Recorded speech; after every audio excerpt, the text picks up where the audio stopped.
오늘 우리 같이 상고할 말씀 고린도전서 13장 4절에서 7절 말씀이 되겠습니다.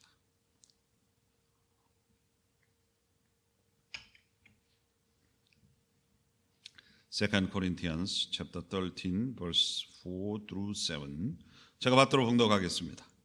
사랑은 오래 참고 사랑은 온유하며 투기하는 자가 되지 아니하며 사랑은 자랑하지 아니하며 교만하지 아니하며 무례히 행치 아니하며 자기의 유익을 굳지 아니하며 성내지 아니하며 악한 것을 생각지 아니하며 불의를 기뻐하지 아니하며 진리와 함께 기뻐하고 모든 것을 참으며 모든 것을 믿으며 모든 것을 바라며 모든 것을 견디느니라.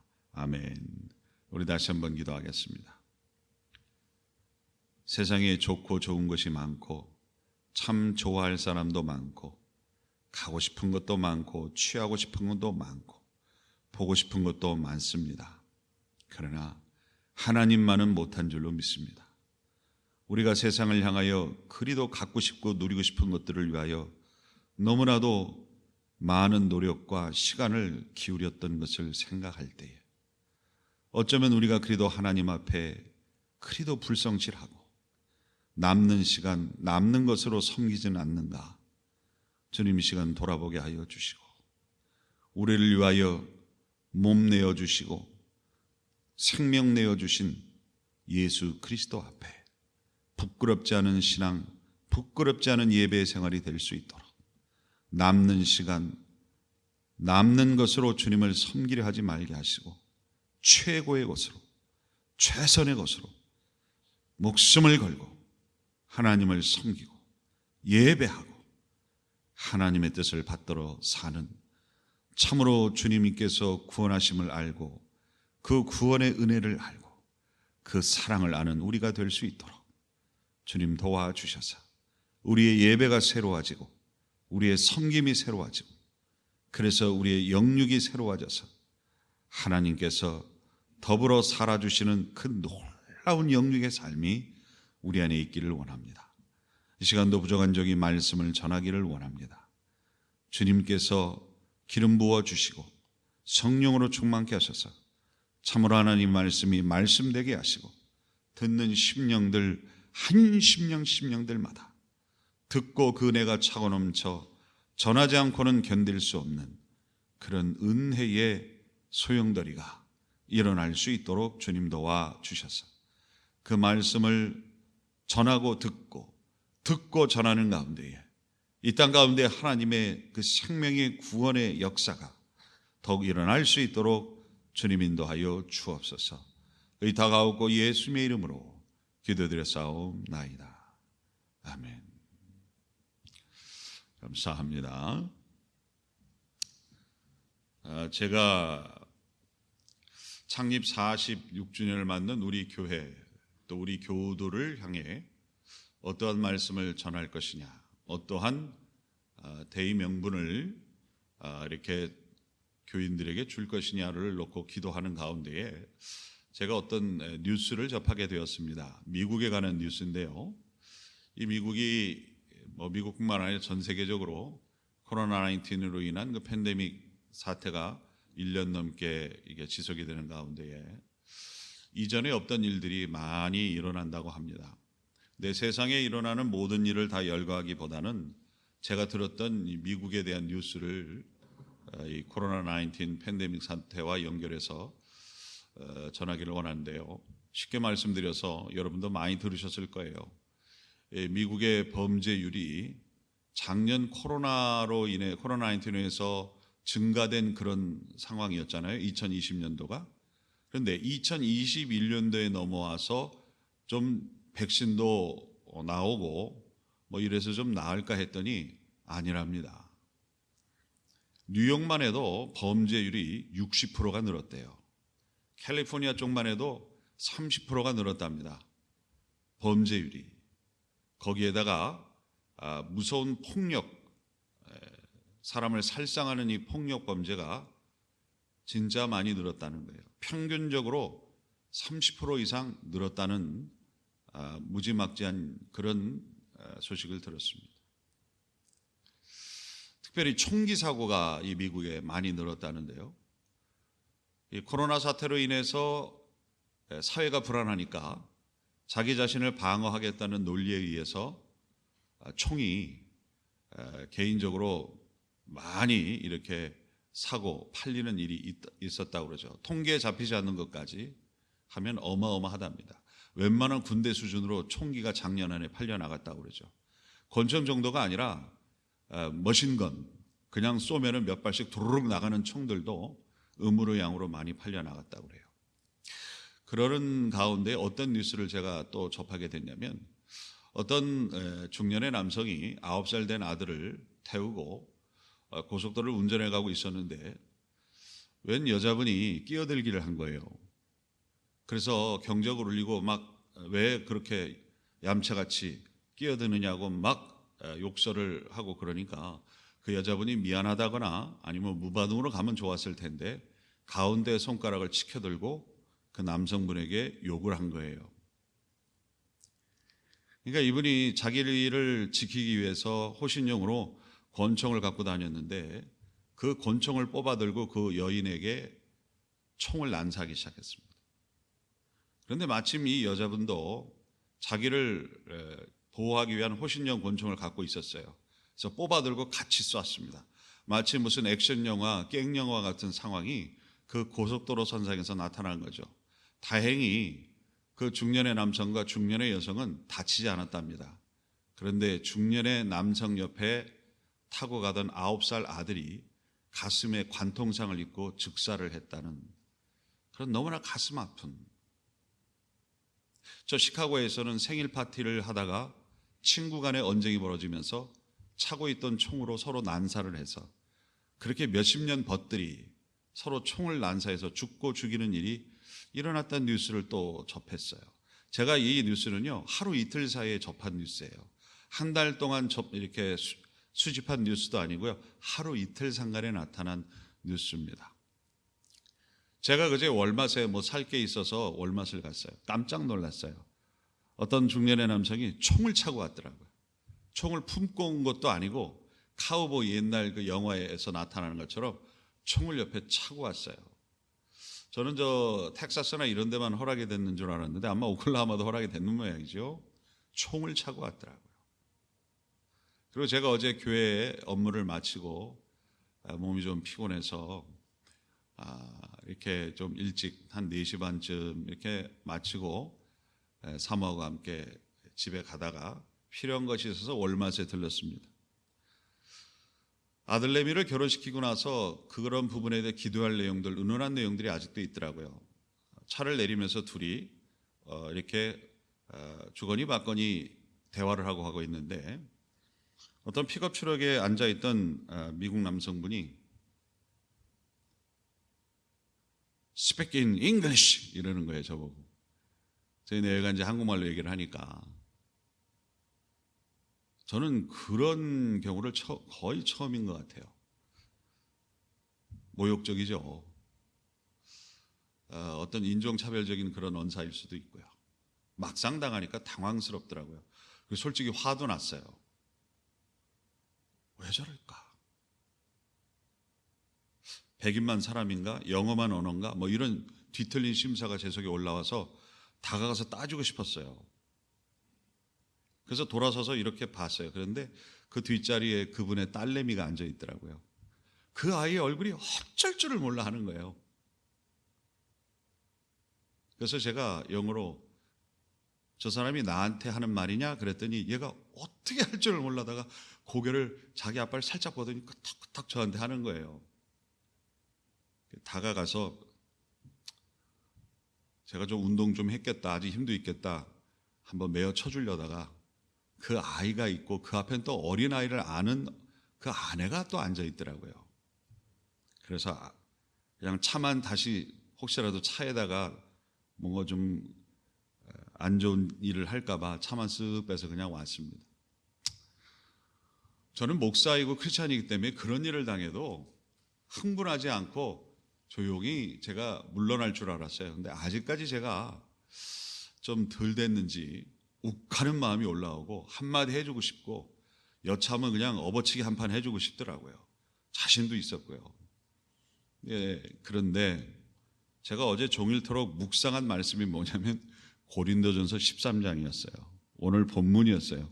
오늘 본문이 뭐에 대한 말씀이죠? 사랑은 그 다음에 처음에 어떻게 시작합니까? 오래 참고 입니다.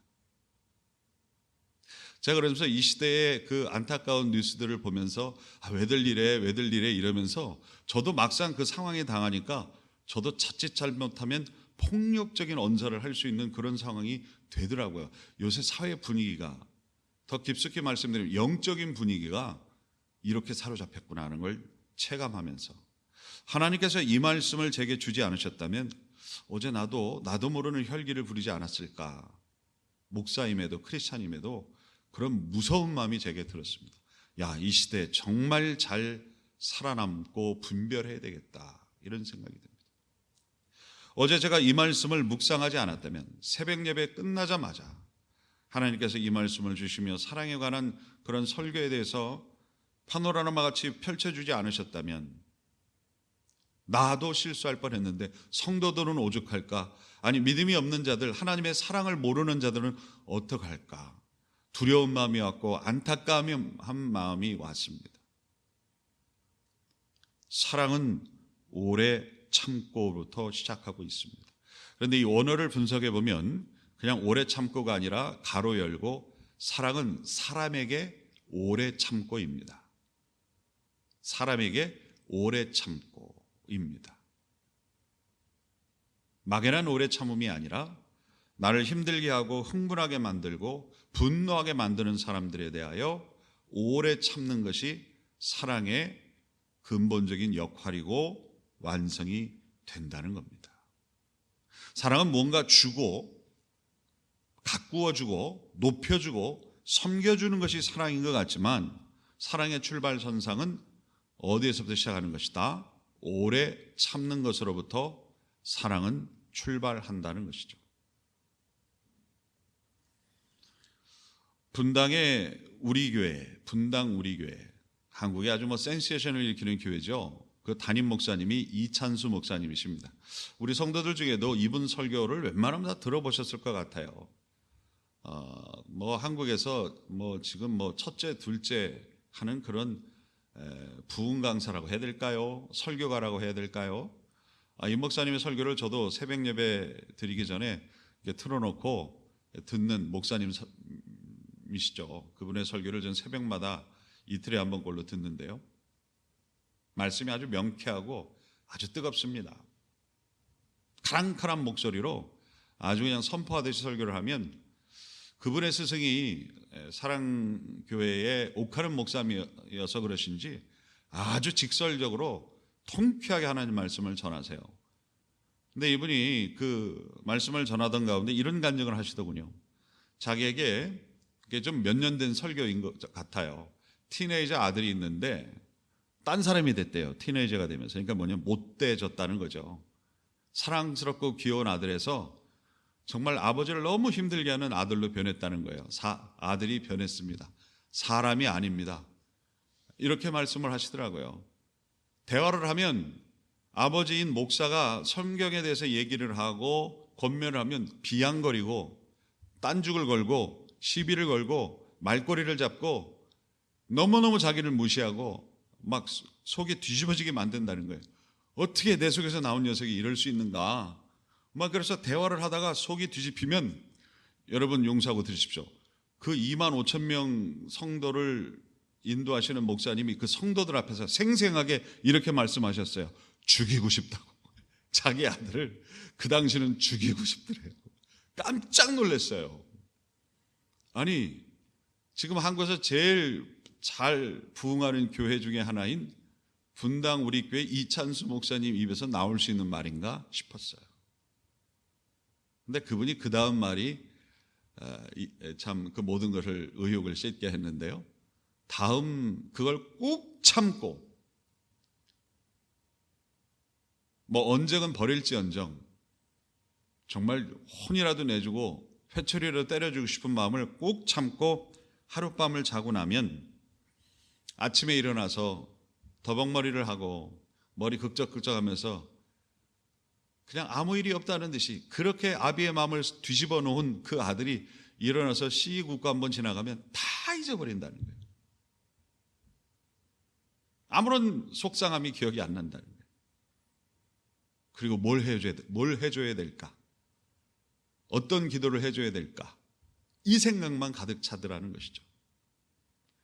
그리고 수많은 성도들이 상담을 해오는데 많은 경우에 자녀된 교인들이 부모 때문에 상처받았다고, 부모 때문에 트라우마를 자기가 갖게 되었다고 하면서 막 울면서 상담하는 그런 청소년들, 청년들, 장년들이 참 많다는 거예요. 그러면 어째서 저 부모들은 저러는가 이런 마음을 갖는데, 그런데 본인이 목회하면서 느꼈던 것은 뭐냐면 부모들 중에 와서 이렇게 상담을 하는 분들 중에는 내가 자녀한테 상처를 받았다고, 자녀 때문에 트라우마를 얻었다는 사람은 단 한 건도 없었다는 거예요. 25,000명이나 되는 성도들 가운데에 무수하게 많은 성도들이 와서 부모 때문에 상처받았고, 부모 때문에 마음이 아팠고, 부모 때문에 트라우마를 얻었다는 사람들은 많은데, 부모들이 내 자식 때문에 상처받았고 내 자식 때문에 아팠다고 하는 부모는 단 한 쌍도 없었고 한 분도 없었다. 이걸 어떻게 설명해야 되느냐, 이어서 그런 얘기를 하시더군요. 답은 뭘까요? 사랑은 오래 참고였습니다. 사랑이 그 감정을 앞서고, 사랑이 그 어떤 유익을 앞서고, 사랑이 그 모든 것을 점령해버리고 압도한 것이죠.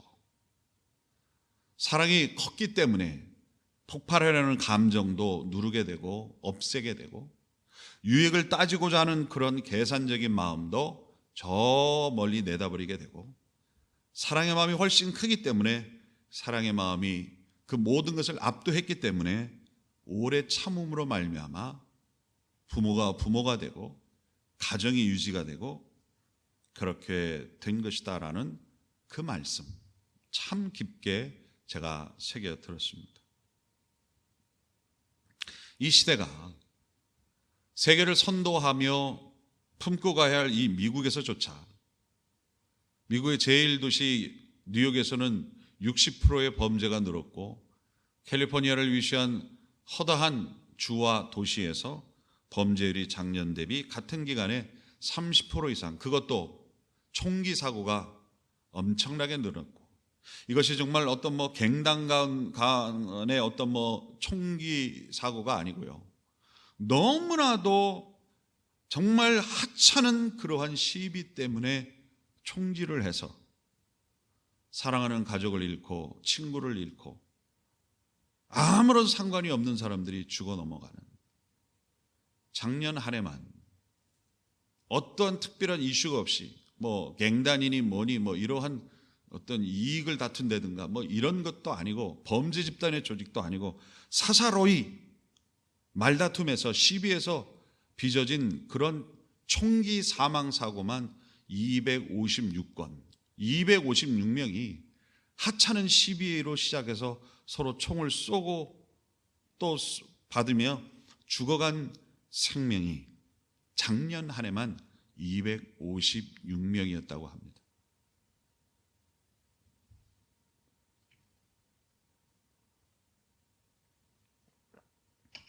이미 미국은 10년간의 통계만 잡아도 이라크에서 죽은 미군 병사보다도 더 많은 시민이 서로의 사소한 시비에 의해서 가한 총격에 의해서 죽었다는 겁니다.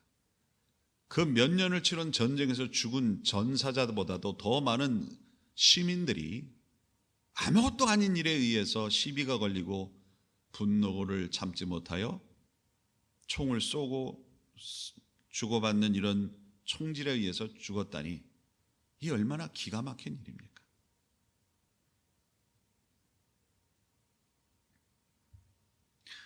어느 목사님의 기도 속에, 우리 연합 그 기도에 여러분 오셨는지 모르겠습니다만, 그 대표 기도하는 목사님 중에 한 분이 이런 기도를 하셨어요. 코로나가 무서운 것이 아니라 미워하는 우리의 마음이, 미워하는 그 마음이 전염되는 그 상황이 더 무서운 줄 믿습니다 라고 고백을 하더라고요.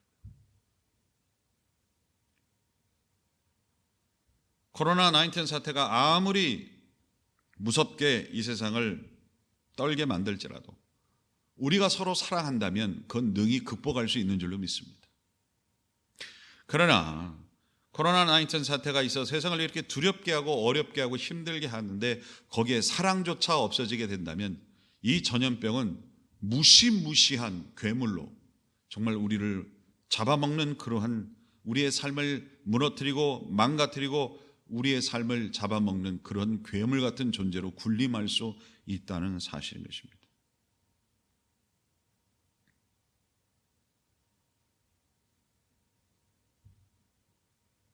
어느 나라에는 코로나19 사태로 인해서 사재기가 팽배한가 하면 어느 나라에는 서로가 서로를 도우려고 하는 그런 은혜의 일들이 있는, 이것은 무엇일까?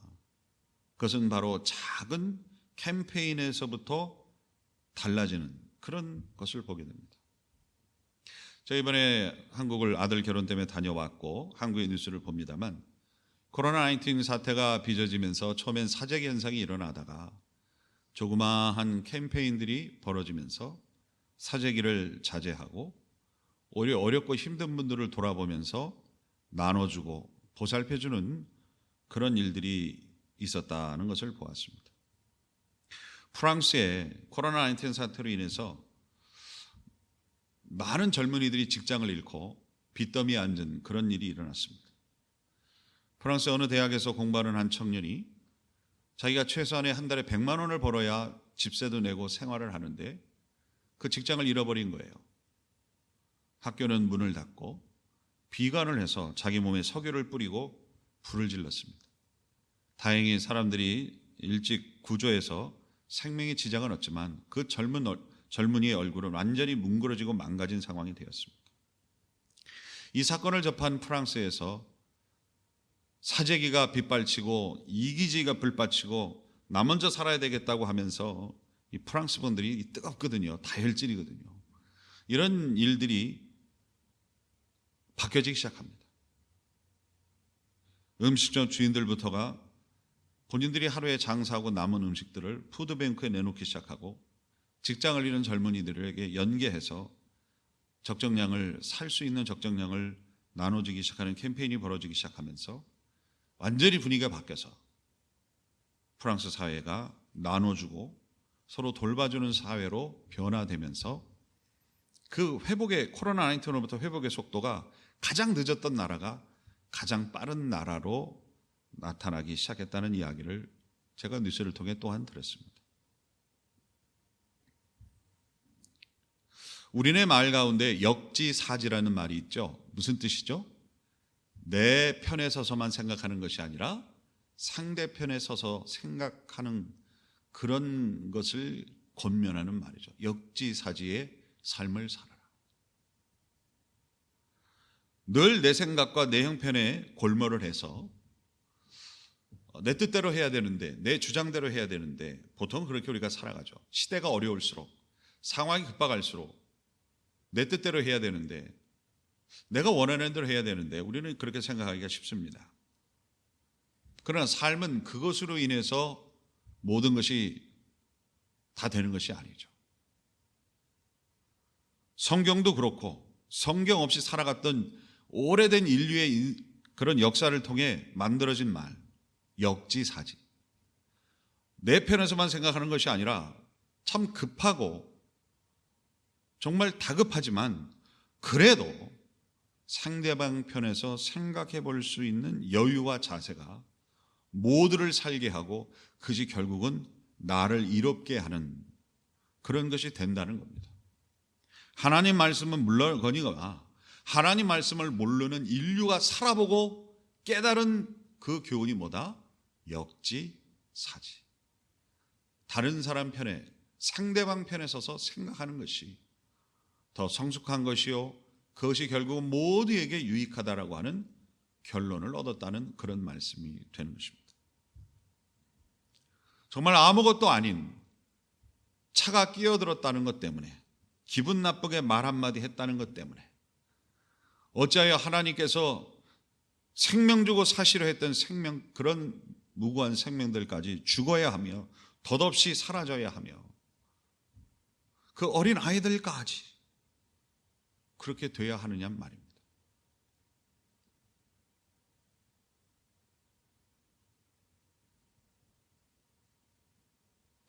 오늘 우리가 어디에 분노하고 있고, 어디에 우리가 화를 내고 있고, 어디에 마음에 상처를 입고 있는가 한번 우리가 돌아보기를 원합니다. 다 이유가 있죠. 그 사람이 그렇게 말했기 때문에, 그 사람이 그렇게 행동했기 때문에 나는 분노할 수밖에 없었고 속상할 수밖에 없었고 때로는 말과 때로는 힘으로 폭력을 가할 수밖에 없었다라고 나름 다 합리화하고 나도 가슴 아프다고 우리가 그렇게 할 것입니다. 그러나 중요한 것은 우리의 인생이 그렇게 상처만 받고 살아갈 인생으로 하나님께서 창조하시고 구원하셨겠는가 하는 것입니다. 이때 우리가 참 이 범죄율이 높아지고 심지어 이 무차별적인 폭력, 총기 사고가 늘어나는 이 시대에 인종차별주의적인 그런 사고와 언사가 어느 때보다 팽배한 이때에 우리는 그저 속상해만 하고 세상을 개탄하고만 살 것이 아니라 성경으로 돌아가야 하는 줄로 믿습니다. 우리가 붙잡아야 되는 것은 하나님의 말씀이요 하나님의 뜻인 줄로 믿습니다. 그래서 이러한 때에 오늘 말씀이 조금 무거울 수 있겠습니다만, 그러나 창립 46주년을 맞는 이제 중년의 나이와도 같은 연륜 있는 교회와 교우들로서 이 세상에 대한 책임감을 지고 주님의 마음으로, 하나님의 마음으로 이 세상을 향하여 우리가 어떠한 마음을 품고 어떠한 책임을 질 것인가를 고민할 때라고 이미 말씀드렸죠. 그래서 결국은 우리의 생각이나 우리 어떤 의논이나 이런 것보다는 하나님 말씀으로 돌아가는 것이 그 무엇보다 우선적이고, 그것이 나를 위하여, 우리를 위하여, 세상을 위하여 우리가 선택할 수 있는 가장 좋은 방법은 진리의 하나님의 말씀으로 돌아가야 한다는 것입니다. 특별히 하나님의 말씀의 가장 중심적인 원리는 무엇입니까? 무엇이죠? 우리가 잘 알듯이 사랑입니다. 그러나 사랑이 너무 흔해 터져서, 그러나 사랑이 별 유익이 없는 것 같아서 사랑을 내려놓고 다른 것에 우리가 열심을 품고 살았지만, 그렇게 세상은 우리를 인도해 가지만, 그러나 결국은 돌고 돌아 이런 것도 저런 것도 경험해 보면 결국 하나님 말씀이 옳고, 하나님 말씀 가운데도 하나님은 사랑이시라, 그래서 하나님은 하나밖에 없는 독생아들 예수 그리스도, 그도 근본 하나님이시지만 그분을 인간되어 십자가에 못 박혀 죽게 하심으로 우리의 모든 죄값을 치러주신 그 사랑, 그 사랑을 놓치고 그 사랑을 외면하고 그 사랑에 무관심을 두어서는 결국은 아무도 성공할 수 없고 아무도 이길 수 없고 아무도 진정한 구원과 영생에 이를 수 없음을 우리는 깨닫고 고백하며 한시라도 빨리 하나님의 말씀으로 돌아가고 그 말씀의 중심인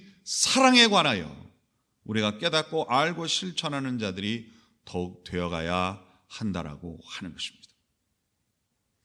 내가 하찮은 시비에 우리의 마음이 상하고 분노에 일 때에 우리는 즉시 돌아봐야 내 안에 사랑이 있는가, 내 안에 사랑이 발동하고 있는가, 우리는 이것을 바라봐야 합니다. 예수님의 12제자들이 목숨을 바쳐 예수님을 보호하고 충성을 다할 것처럼 그렇게 말은 했지만, 그러나 예수님께서 잡혀가시고 고문당하시고 재판당하실 때에 그 어떤 제자도 예수님을 보호하거나 변호하거나 함께하지 않으려고 했던 것은 무엇입니까? 그것은 주님께서 예수님을 배반하고 도망갔던 베드로에게 부활하신 이후에 찾아가셔서 던졌던 질문을 통해 그 제자들이 왜 주님을 배반했는지의 원인을 알 수가 있지요. 주님께서 새벽녘에 베드로를 찾아가 베드로에게 물었지요. 부활하신 예수님 베드로에게 뭐라고 물었습니까? 뭐라고 물었죠? 너는 나를 사랑하느냐? 네가 나를 사랑하느냐? 무려 3번을 물으셨습니다. 베드로는 떳떳하게 정확하게 주님의 물음에 답할 수 없고 그저 돌려막기식으로 대답을 어영부영 해버리는 그런 와중에도 주님은 물으시죠. 네가 나를 사랑하느냐? 거기에 쓰인 원어는 아가페 사랑, 조건 없는 사랑, 모든 것을 내어주는 사랑. 네가 나를 사랑하느냐? 베드로는 거기에 애매모호한 원어를 내죠. 내 주님을 사랑한 줄 아시잖아요. 근데 그 사랑이 아가페 사랑으로 대답한 것이 아니라 필리오 사랑으로 대답을 했어요. 필리오 사랑은 우정 정도의 그런 사랑인 거죠. 목숨을 내어주고 모든 것을 내어주고 조건 없는 사랑이 아닌 것이에요. 우리가 주님을 사랑합니다. 또 주님을 따라 내 이웃을 사랑하고 내게 주어진 모든 사람들을 사랑합니다. 우리가 고백하고 그래야 되는 줄 알지만 정작 우리가 정말 주님께서 모든 것을 내어주며 우리를 사랑하셨듯이 우리가 하나님을 사랑하고 우리의 이웃들을 사랑하는가를 돌아봐야 하는 때인 겁니다. 이렇게 세상의 범죄율이 높아지고 폭력이 난무하고 총기 사고가 난무하는 이 시대에 그저 세상을 개탄하고 안타까워만 할 것이 아니라 우리는 책임감을 가져야 됩니다. 이것이 나 때문은 아닌가? 내가 비록 폭력을 행하지 않고 내가 비록 총질을 하고 막 이런 무지막지한 범죄를 저질렀지는 않았어도 먼저 믿은 우리가 예수를 구주로 영접했다는 우리가 보다 더 많이 사랑하고 보다 더 많은 사람들을 품어주고 보다 많은 곳에 가서 주님의 사랑을 전하였다면 세상이 이렇게 난폭해지고 범죄가 충만해지는 시대로 갔을 것인가? 한번 자문자답해야 될 그런 시기가 아닌가 생각해 봅니다. 스타벅스에 투고를 하기 위해서 차를 세운 어떤 사람이 뒤에 자기의 이 사이드 밀러로 뒷차 사람이 보였는데 표정이 너무 어두워 보이고 낙심청만한 얼굴이더랍니다. 그런데 갑자기 그분이 믿는 분이었는데 저 사람을 위해서 내가 커피값을 앞서 계산하고 싶다라는 마음이 들더래요. 아마도 주님이 주신 마음이었던 것 같아요. 그래서 자기 거를 계산할 때 저 뒷사람 커피값도 계산해 주십시오 라고 했답니다. 그리고는 이제 그가 떠나고 그 뒤에 있는 분이 와서 그 어두운 얼굴로 자기의 커피값을 계산하려고 했는데 앞에 있는 분이 이미 계산했습니다. 이 얘기를 듣는데 정말 자기 커피 한 잔 값, 정말 10불도 안 되는 커피 한 잔 값을 계산해 주었는데 모르겠어요. 스타벅스 그 커피 중에는 10불이 넘는 것이 있을지는 몰라도 어쨌든 아무리 비싸봐 10불 내외 할 거 아닙니까? 그런데 마치 새 생명을 얻은 것 같은 기쁨이 그 안에 들어오더라는 것이죠. 나를 생각해 주는 사람이 있구나. 생전 보지도 경험하지도 못한 나를, 그런 사람이 나를 걱정해 주고 나를 위해 주는구나. 내가 살아갈 가치가 있구나. 이렇게 그는 단 10불 정도의 커피값을 그 앞선 사람이 지불해 주었지만 그것을 받아들이는 입장에서는 억만금과도 바꿀 수 없는 그런 가치로 다가오더라는 것이죠. 사랑이라고 하는 것은 머물러 있을 때는 아무런 효력이 없습니다. 그러나 사랑이라고 하는 것은 표현할 때, 내가 그것을 행할 때에 말할 수 없는 가치로, 열매로 돌아오게 되는 줄로 믿습니다. 사랑이라는 것은 사랑한다라고 말하기 전에는 사랑이 아니다라는 말이 있습니다. 꽃은 피어야 꽃이라고 하는 것처럼 우리가 사랑에 대해서 많이 알고 사랑에 대해서 많이 언급하지만 정작 내 옆에 있는 사람에게 사랑한다 내지는 사랑의 표현을 또 사랑의 행위를 베풀지 않으면 사랑은 사랑으로서 아무런 가치가 없다라고 하는 겁니다. 특별히 나에게 상처를 주고 나에게 시비를 걸고 속상하게 하는 사람들, 이런 분들을 타겟으로 하여 오늘 이 말씀을 적용해 보길 원합니다. 사랑은 뭐 하고요? 오래 참고 사랑은 여기에서 시작한다는 겁니다. 말씀에 이르시기를 너에게 잘해주는 사람에게 네가 잘하는 것이 무슨 큰 의미가 있겠는가? 그건 당연한 것이라는 거죠. 그러나 원수된 자에게, 정말 내 마음에 불을 지르는 그런 피해를 주는 사람에게 관용하고 사랑을 베풀 때에 그것이 정말 의미가 있고 인생의 가치를 있게 하는 것이라고 성경 말씀은 그렇게 가르쳐주고 있다라고 하는 것입니다. 잘해주는 사람에게 잘하는 것은 믿지 않는 자들도, 말씀을 모르는 자도, 구원을 모르는 자도 얼마든지 하는 것입니다. 그러나 오늘 우리 이 어려운 시대를 우리가 바라보면서 우리가 당장 착수해야 될 일들은 뭐냐? 오래 참는 일들을 해야 하는 것입니다. 근데 무턱대고 오래 참는 것이 아니라 주님 주신 그 사랑을 생각하면서, 주님께서 십자가를 지시며 이 모든 인류를 참 사랑하셔서 그 십자가의 고통을 견디시고 죽음의 공포를 견디시고 십자가를 져주신 그 사랑을 우리가 깨닫고 그 사랑을 우리가 배워서 그 사랑을 우리가 체험해서 주님의 마음이 내 마음이 되고 주님의 심장이 내 심장이 되기를 간절히 바라는 가운데에 과연 주님의 눈으로 주님의 마음으로 사람들을 바라보니 그 사랑이 그 감정과 그 유익을 압도하고 넘어서서 오래 참을 수 있고 사랑을 베풀 수 있는 데까지 이르를 수 있는 우리가 되기를 꿈꿔야 할 줄로 믿습니다. 여러분, 뒤에 그 주보 뒤에도 보시면 제가 기록해 있는데요, 요한복음 3장 16절 말씀에 보면 하나님이 세상을 이처럼 사랑하사 독생자를 주셨으니 이는 저를 믿는 자마다 멸망치 않고 영생을 얻게 하려 하심이니라. 아멘. 이 세상에 멸망받고 싶은 사람 있을까요? 이 세상에 영원히 지옥에 떨어져 고통받고 싶은 사람이 있을까요? 단 한 사람도 없을 겁니다. 멸망당하고 영원히 지옥에서 고통당하고 싶은 사람은 이 세상에 아무도 없습니다. 그런데 멸망당하지 않고 지옥에 떨어져 영원한 형벌을 받지 않는 유일한 방법은 사랑이라고 하는 것입니다. 하나님이 세상을 사랑하사 하지 않고 이처럼 사랑하사 한데, 이 요한복음 3장 16절 가운데 가장 핵심적인 단어는 바로 이처럼입니다. 하나님이 세상을 사랑하사도 중요한 말이지만 하나님이 어떻게 우리를 사랑하셨는지 그것이 더 중요한 것이죠. 하나님이 세상을 이처럼 사랑하사의 이처럼은 생명을 내어주시면서 우리를 향해 오래 참으시면서, 정말 우리가 사람들을 볼 때 내게 잘해주는 사람을 잘해주고 싶고 내게 유익 있는 사람한테 잘해주고 싶고, 그렇지 않습니까? 성적표를 매겨가지고 그 사람에게 그 걸맞는 점수만큼만 해주고 싶은 것이 우리의 감정이고 감성이고 이성입니다. 그런데 하나님은 참으로 짓궂게 우리에게 요구하고 계신 것이 뭐냐? 오래 참으라는 겁니다.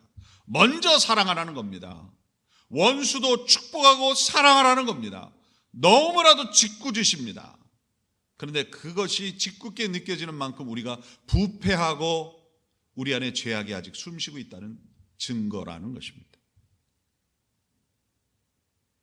우리가 영원히 멸망받지 않고 영원한 형벌에 들지 않는 유일한 방법은 하나님의 세상을 이처럼 사랑하신 것처럼 곧 독생자를 저 십자가 위에 내어주신 오래 참는 사랑, 조건 없는 사랑, 끝까지 함께하는 사랑, 그 사랑만이 우리를 멸망받지 않게 하고 영원한 형벌에 들지 않게 하는 유일한 방법이라고 하는 것입니다. 우리가 수많은 방법을 동원해서 이 세상에 성공적인 삶을 살고 이기는 삶을 살고자 했지만 만족하시던가요? 만족이 되던가요? 그 만족이 며칠이나 가던가요? 그 사람이 만족을 주었던 사람이 과연 얼마나 오래 내게 만족을 주었던가요? 그 직위가, 그 재화가, 그 습관이, 그 쾌락이 과연 얼마나 오랫동안 우리에게 만족을 주던가요? 기쁨을 주던가요? 아니지 않습니까? 알지 않습니까? 그래서 다른 방법을 동원해봐도 그거 역시 오래가지 않은 것 우리가 알지 않습니까? 선한목자교회의 유기선 목사님이 자신도 변하지 않고 교인들도 변하지 않길래 고민하다가 매일 일기 쓰기를 하게 했답니다. 어느 선교사님의 그 삶을 전기를 읽다가 그 선교사님이 매일 일기를 쓰면서 정말 하나님과 동일한 삶을, 인격과 영성을 가지고 살게 되는 것을 보고 본인도 그렇게 쓰기 시작하면서 매일 성경을 읽고 기도를 한 그것만으로 끝나지 않고 그 이후에 하루를 돌아보면서 일기를 썼다는 것이에요. 내가 오늘 하나님과 동행하는 삶을 얼마나 살았는가를 놓고 반성하는, 분석하는 일기를 쓰기 시작했대요. 처음엔 이게 되겠는가 싶었는데 그 일기를 쓰기 시작하면서 매일 내가 하나님과 얼마나 동행했는가를 돌아보는 그 일기를 쓰면서 자기 삶이 변하기 시작하더랍니다. 그래서 이 선교사님의 말씀이 맞구나 해서 교인들에게 그것을 권하기 시작했답니다. 처음에는 많은 교인들이 반발을 했대요. 왜 이렇게 하느냐, 신앙생활 하기도 힘든데 왜 매일 예수님과 동행하는 것에 대한 일기를 쓰게 하느냐 했지만 막 밀어붙였답니다. 5년쯤 지나서 1000번의 일기를 쓴 사람들만 모여라 하고 모여서 서로 간증을 나누었는데 정말로 생각 이상으로 많은 사람들이 변화하기 시작하더라는 것이죠. 주님과 동행하는 삶이 정말 불가능한 것으로 여겼는데 정말 부흥회하고 기도회하고 나서 며칠 동안은 주님과 동행하는 삶이 가능했는데 그 삶이 좀 그 시간이 지나면 도로 마찬가지로 겉은 크리스찬인데 속은 죄인으로 살아가는 그 모습이 유지가 됐는데 예수님과 동행하는 그 일기를 쓰기 시작하니까 점점점 자기의 삶이 변하는 놀라운 그런 현상을 경험했다는 이구동성의 간증이 그 안에서 터져 나오면서 됐다 해서 5년 동안 어렵지만 해온 것처럼 앞으로 5년도 한번 그렇게 해보자 하고 계속 밀어붙였답니다. 그래서 10년째 되는 날 그 일기를 꾸준하게 써온 분들만 추려서 다시 한번 모임을 가졌는데 거기서 쏟아지는 간증은 5년대에 모여서 했던 간증과는 비교할 수 없는 그런 간증들이 삶의 변화가 일어나고 매일같이 주님의 그 조건 없는 아가페 사랑을 전하고 행하고 표현하는 것이 불가능하다는 것이라고 심지어 목회자들도 교회 중직들도 그렇게 생각했지만 장장 10년 동안 매일 예수님과 동행하는 것에 대한 일기를 쓰고 나니까 변하더라는 것이죠. 그게 불가능한 것이 아니라 가능하더라는 것이죠. 어떻게 주님과 24시간 같이 사는가? 어떻게 24시간 하나님 말씀대로 사는가? 어떻게 24시간 주님의 사랑으로 살 수 있는가? 그는 불가능하다라고 믿음 아닌 믿음을 갖고 있었는데 그게 깨지더라는 것이죠. 가능하더라는 것이죠. 목사님들조차 그건 불가능하다고 하는 일들이 해보니까 24시간 주님과 동행하는 삶이 이루어지고 24시간 주님 말씀대로 사는 것이 이루어지고 24시간 주님의 사랑으로 살아가는 것이 이루어지더라는 허다한 증인들이 쏟아져 나왔다라고 하는 것입니다. 요한교실에게도 외롭게 신앙의 생활을 살아가는 사람들에게 하늘의 허다한 증인들이 함께 한다라는 그런 말씀이 있습니다. 우리는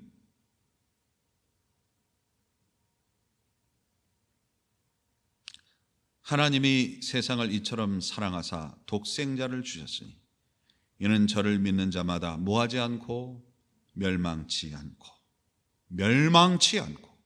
영생을 얻게 하려 하심이니라. 요한일서 4장 9절에서 10절에 보면 하나님의 사랑이 우리에게 이렇게, 앞에서는 이처럼인데 여기서는 어떻게 해요? 이렇게 나타난 바 되었으니 하나님이 자기의 독생자를 세상에 보내심은 저로 말미암아 우리를 살리려 하심이니라. 멸망치 않게 할 뿐만 아니라 우리를 살리려 하심이니라. 사랑은 여기 있으니 우리가 하나님을 사랑한 것이 아니요 오직 하나님이 우리를 사랑하사 우리 죄를 위하여 화목제로 그 아들을 보내셨음이니라. 아멘. 그렇습니다. 우리는 본질적으로 완전한 사랑을 할 수 없는 죄인의 모습으로 태어납니다. 죄악의 기질을 가지고 태어납니다. 그래서 우리는 더욱 하나님을 바라봐야 합니다. 하나님이 어떻게 우리를 사랑하셨는지, 그 사랑이 무엇인지를 가르쳐 주시는 하나님의 말씀을 듣고 배우고 해서 우리의 부족한 그 사랑을, 완전하지 않은 사랑을 완전하게 만들어가는 우리들이 되어야 하는 것입니다. 먼저 사랑하는 것, 끝까지 사랑하는 것, 그것을 오늘 우리는 배워야 합니다. 이렇게 나타난 바 되었으니, 이렇게 나타난 바 되었다는 것은 무엇입니까? 하나님이 어떻게 인간이 됩니까? 하나님이 어떻게 죄인 대신 죽습니까? 하나님이 인간이 되었다라는 것은 죽기 위해 오셨다는 겁니다. 하나님이 인간이 되어 오셨다는 것은 하나님이 죽으실 수 없잖아요. 죽으면 하나님이 아니잖아요. 그러니까 하나님이 수단과 방법을 동원하다가 어떻게 하셨습니까? 인간이 되어버린 거예요. 인간이 되어 죽기 위해 오신 하나님이 누구이다? 바로 예수 그리스도이시다라는 겁니다. 무슨 방법이라도, 무슨 수단이라도 나는 동원해서 너희를 사랑하기를 원하고, 그래서 너희를 구원하기를 원하고 영원히 함께하기를 원한다는 것이 바로 이렇게 나타난 바가 되어서 우리에게 화목제물이 되어주시고 우리를 위해 십자가에 못 박혀 죽으신 것처럼, 오늘 우리의 사랑이 너무 조건적이고 제한적인 사랑이 아니라 한없는 사랑, 조건 없는 사랑으로 내 사랑하는 가족뿐만 아니라 많은 사람들에게 나타날 수 있기를 주님의 이름으로 축원합니다. 그래야 우리가 삽니다. 그렇게 해서 살리신 것, 저로 말미암아 우리를 살리려 하심이라 한 것처럼 그래야 우리가 삽니다. 이겨먹고 집 뭉개고 공격하고 앞서가는 것이 사는 것이 아니고요, 조건 없는 사랑, 먼저 하는 사랑, 끝까지 하는 사랑이 우리를 살리게 하는 것입니다. 주중에 어느 교우로부터 어느 연세 드신 집사님이 연락이 안 된다는 연락이 왔어요. 제가 계속 전화를 했는데 받아야 할 분이 받지를 않아요. 계속 그러다가 셀폰도 안 되고 집 전화도 안 돼서 그 댁 앞에 갔어요. 제가 어느 분이든 그렇게 합니다. 청년이라도 상황이 되면 그렇게 하죠. 문을 두드리고 아무리 부르고 초인종을 눌러도 반응이 없습니다. 집안에 불은 꺼져 있고요. 지병이 있는 분이라 홀로 계시다가 가셔도 할 말이 없는 그런 상황이죠. 마음이 탑니다. 여기저기 전화를 해봐도 같이 있다는 분은 없습니다. 여러분이 함께, 우리 성도분들이 함께 서로 전화를 주거니 받거니 하면서 그분을 염려하고 그분을 위해 기도하는 그런 모습들이 제게 보여지면서 제 마음은 타고 제 마음은 참 안타까웠지만 하나님 앞에 감사했어요. 우리가 피를 나눈 형제자매도 아닌데 이렇게 서로를 걱정해주고 서로의 안부를 물어봐주고 하나님 앞에 기도할 수 있다는 것이 얼마나 복된가. 이런 외로운 이민사회를 살아가면서 하나님 안에서 우리가 이 얼마나 복된 것인가. 서로의 안위를 챙겨주고 안부를 물어보고 위하여 기도할 수 있다는 우리의 관계가 이 얼마나 복된가. 그저 그러려니 하고 지나갈 수 있지만 우리가 더 한 번 걱정해주고 더 한 번 돌아봐주고 그 본인보다 더 그 인생을 걱정해주고 돌아봐주는 그런 마음을 갖고 있을 수 있다는 것이 얼마나 감사한가. 마지막으로 말씀 한 줄 구절 읽고 정리하겠습니다. 요한일서 4장 16절에서 19절입니다. 하나님이 우리를 사랑하시는 사랑을 우리가 알고 믿었노니 하나님은 사랑이시라. 하나님 무엇이라? 사랑이시라. 사랑 안에 거하는 자는 하나님 안에 거하고 하나님도 그 안에 거하시느니라. 이로써 사랑이 우리에게 온전히 이룬 것은 우리로 심판날에 담대함을 가지게 하려 함이니 주의 어떠하심과 같이 우리도 세상에서 그러하니라. 사랑 안에 두려움이 없고 온전한 사랑이 두려움을 내어 쫓나니 두려움에는 형벌이 있습니다. 두려워하는 자는 사랑 안에서 온전히 이루지 못하였느니라. 우리가 사랑함은 그가 먼저 우리를 사랑하셨음이니라. 그래서 로마서 5장 8절에도 이렇게 말씀하십니다. 우리가 아직 죄인 되었을 때에 그리스도께서 우리를 위하여 죽으심으로 하나님께서 우리에게 대한 자기의 사랑을 확증하셨느니라. 아멘. 기도하겠습니다. 하나님, 이 폭력이 난무하고 이기주의가 만무하는 이 삶을 개탄할 것으로 끝나지 않게 하시고 오늘도 우리 주님을 따라 먼저 사랑하게 하시고 끝까지 사랑하게 하시고 조건 없는 사랑을 베풀 수 있는 우리들 되게 하여 주옵소서. 사소한 시비와 상처에 넘어지지 말게 하시고 우리에게 주신 바 그 사랑이 깨달아지고 체험되지고 충만해져서 그 어떤 상황 속에서도 그 어떤 감정이나 이성이나 유익을 뛰어넘는 압도하는 사랑이 우리 안에 나타날 수 있도록 주님 인도하여 주시옵소서. 지금은 주 예수 그리스도의 놀라우신 은혜와 하나님 아버지의 지가신 사랑과 성령님의 감화 감동하심이 이제 하나님처럼 먼저 사랑하고 끝까지 사랑하고 조건 없는 사랑으로 이 세상을 치유하고 진정으로 승리하며 멸망을 면하고 영생에 이르기를 원하는 모든 권속들 머리머리 위에 참으로 주님 앞에 귀한 마음으로 10의 일과 주정과 감사와 선교와 건축과 각종의 예물과 헌신을 드리는 모든 심령과 가정과 그 사업 위에 지금부터 영원토록 함께 할지어다. 아멘.